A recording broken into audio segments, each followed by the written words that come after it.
Jean-Pierre.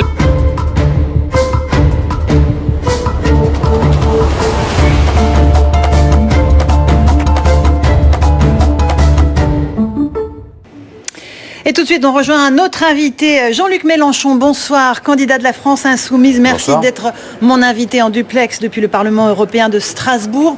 On va bien sûr parler de votre marche des Insoumis qui aura lieu samedi à Paris. Mais avant cela, un mot des Pays-Bas. Les Néerlandais votaient aujourd'hui pour les législatives. Les résultats sont attendus dans la soirée.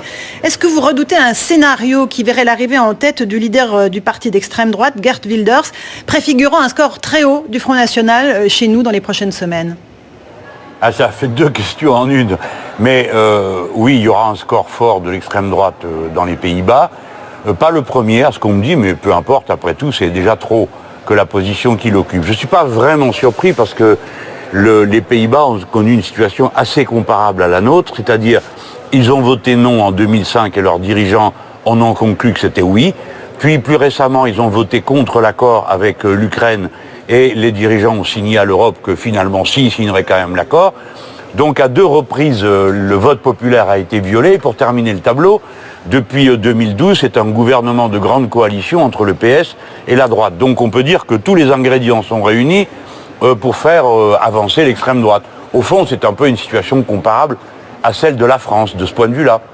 Donc vous craignez que ce score-là ne préfigure celui du Front National aux prochaines présidentielles et législatives ? Non, ça n'a pas de rapport. Je ne peux pas prévoir à partir de ce dont on ne connaît pas le résultat dans les Pays-Bas, ce qui va se passer en France. Non, j'ai dit ce que j'avais à dire. Quand on fait un gouvernement de grande coalition, PS-droite, ou que la PS fait une politique de droite d'un côté, et que d'un autre côté on ne tient aucun compte des votes populaires les plus clairs, on s'expose à voir l'extrême droite monter. Voilà ce que je sais, ce que je vérifie dans tous les pays, parce qu'avant ça, vous avez eu l'Autriche, vous avez eu la même chose en Allemagne, et l'extrême droite a percé. Apparemment, les dirigeants de la social-démocratie européenne n'en tirent aucune leçon. Donc nous allons à la catastrophe avec le sourire. Alors vous proposez de changer l'Europe ou de la quitter. Vous allez poser la question aux Français à travers un référendum. Quelle question serait-ce ? Il faut d'abord commencer par discuter sérieusement, car voyez-vous, on ne peut pas faire de reproches excessifs à Mme Merkel. Jusqu'à présent, les présidents français qui sont venus la voir ont toujours été d'accord avec elle, n'ont jamais rien demandé. Ni M. Sarkozy qui a accepté de transformer en oui le non, ni M. Hollande qui, après avoir dit qu'il renégocierait les traités budgétaires, n'a rien renégocié du tout. Donc on peut dire qu'elle, jusqu'à présent, elle est tombée sur des Français qui lui disaient « oui madame » à tout ce qu'elle disait. Donc là, maintenant, c'est une autre situation. Si c'est moi qui est à diriger le pays, déjà, je commencerai par lui dire, écoutez, nous ne pouvons pas continuer comme ça parce que nous sommes en train de détruire notre industrie, de créer des tensions terribles dans notre pays. Il faut faire autrement. Et je propose des mesures de bon sens qui seraient bonnes pour toute l'Europe. L'harmonisation sociale pour éviter le dumping. Vous savez, aujourd'hui, la moitié des délocalisations, 1 sur 2, se fait à l'intérieur de l'Europe. C'est quand même une situation contre laquelle on pourrait agir. De même pour l'harmonisation fiscale, pour éviter qu'il y ait des paradis fiscaux vers lesquels se dirigent toutes les grandes sociétés qui veulent payer moins et installent leur siège. Voilà, au moins deux mesures. Ensuite, il y a la Banque Centrale Européenne, qui ne peut plus être indépendante et ne s'intéresser d'aucune façon à l'emploi. Bref, vous voyez, je proposerai des choses de cette nature. Mais si le gouvernement allemand ne veut rien entendre, c'est un gouvernement CDU-CSU, c'est un gouvernement de droite, avec le Parti Socialiste comme allié. S'ils ne veulent rien entendre, madame, que voulez-vous qu'on y fasse ? On ne va pas se couper la gorge pour leur faire plaisir. Donc la menace existera, je pense qu'elle sera prise au sérieux.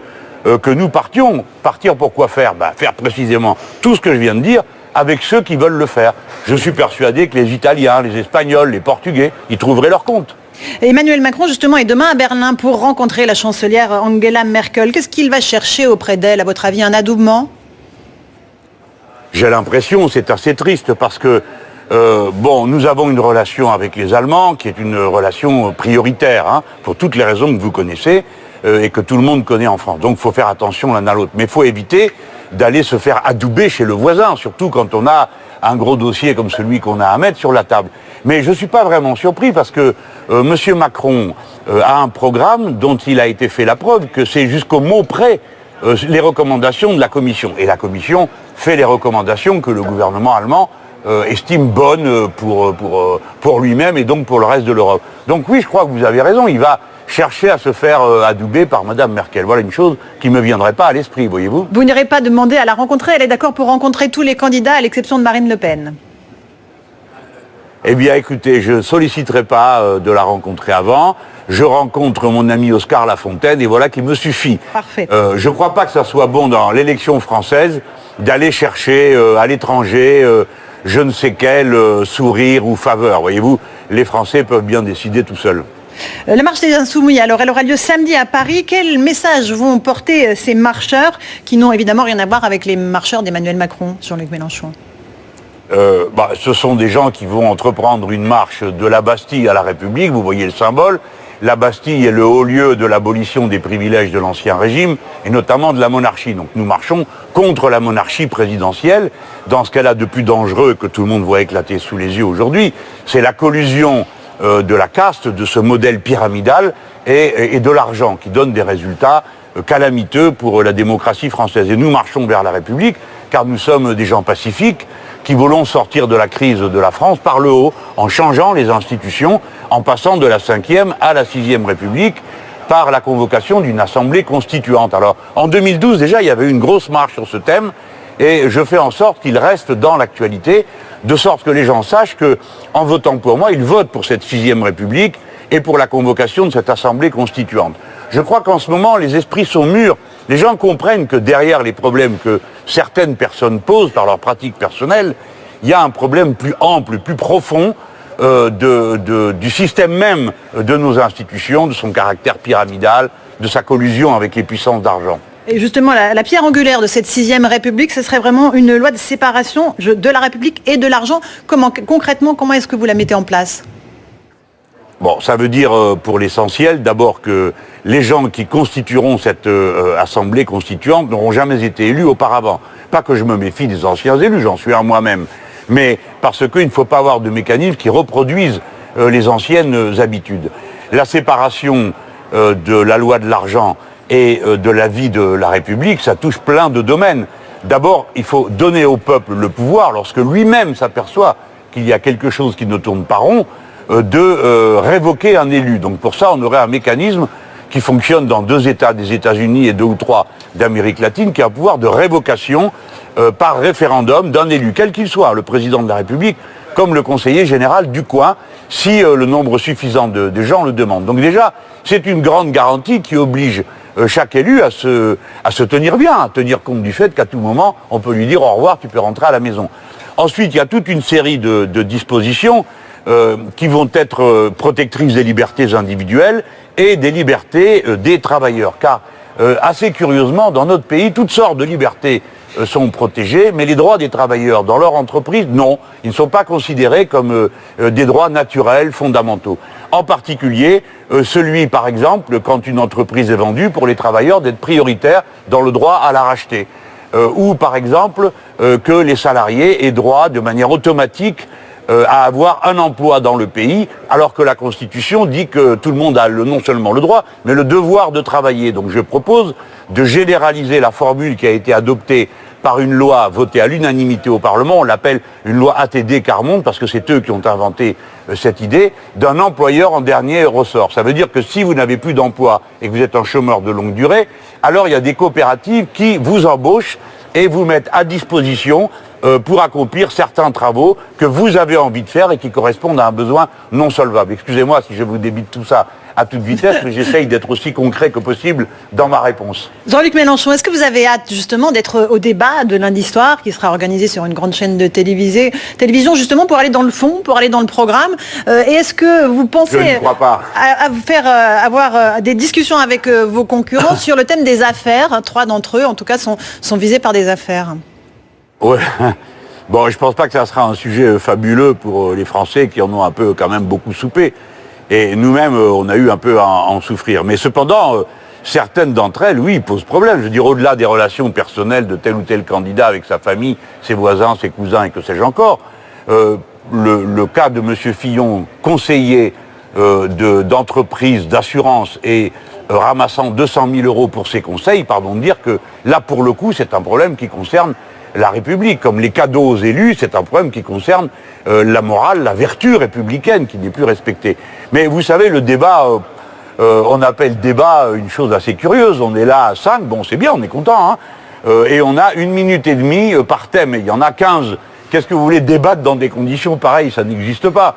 Donc nous allons donner en quelque sorte, on va faire pour le mieux, pour que ce soit intéressant, mais on ne peut pas appeler ça un débat, hein, pour être franc. Vous me voyez sur la pauvre petite minute et demie que j'aurai, aller commencer à interpeller le voisin, et moi perdre du temps à répondre à l'autre, sans pouvoir présenter mon programme, j'en serais malheureux.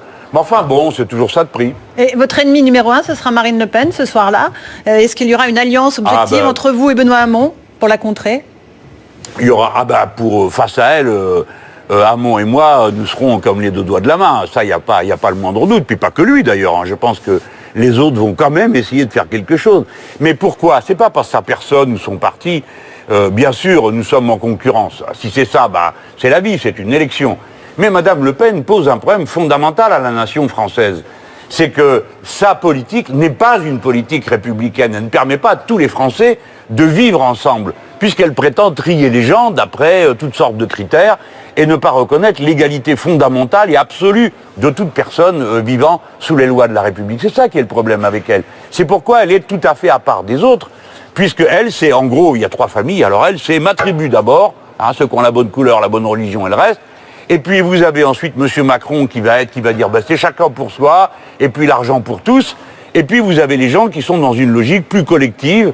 Alors on peut en effet mettre M. Macron hors de ce camp, mais on y mettra M. Hamon et on peut m'y mettre moi, parce que en gros c'est notre famille idéologique. Un dernier mot de Benoît Hamon, justement, votre concurrent de gauche. Il enregistre un certain nombre de défections dans les rangs socialistes. Manuel Valls, notamment, refuse de lui donner son parrainage. Est-ce que cette discorde peut vous bénéficier ? Surtout, elle me donne raison, parce que moi j'ai refusé d'aller dans la primaire en disant, écoutez, je préfère vous dire loyalement que si je ne gagne pas la primaire, je ne reconnaîtrai pas quelqu'un comme M. Valls ou autre avec qui je ne serais pas d'accord. Bon, j'y suis pas allé pour ça. Eux, ils y sont allés, ils m'ont fait toutes sortes de leçons, que j'allais diviser la gauche, ruiner la terre, que ça allait être l'hiver nucléaire, mais les premiers à pas respecter leurs propres paroles, c'est eux. Si bien que dorénavant, on a une situation franchement qui est inouïe. Il y a 2 candidats pour le PS, le candidat officiel qui sort de la primaire et un autre qui est rejoint progressivement par tous les grands barons du Parti socialiste. Alors, est-ce que ça peut me profiter, comme vous dites? J'espère bien que les gens se disent, au moins cet homme-là, il est loyal, il a toujours dit la même chose, il a le même programme depuis au moins 5 ans, on l'a connu il y a 5 ans, et sans doute vont-ils se dire que je suis stable, sûr et plus rassurant que ce bazar. Parce que c'est quand même un bazar, ça ne doit rien à la personne de M. Hamon, qui est très méritant, c'est pas le sujet. Mais bon, il ne représente plus grand-chose dans cette histoire, parce que personne ne semble d'accord avec lui, et il vaut mieux que lui soit d'accord avec moi, ça nous aiderait tous, quoi. Enfin, je vous dis ça, vous comprenez bien que ça me favorise, hein. Merci Jean-Luc Mélenchon d'avoir répondu à mes questions en direct depuis Strasbourg. La marche des Insoumis, hein, ce sera donc samedi à Paris. Alors, oui. De la Bastille à République, et moi je prendrai la parole à 15h sur la place de la République. Merci beaucoup en tout cas d'être venu ce soir sur CNews et d'avoir répondu.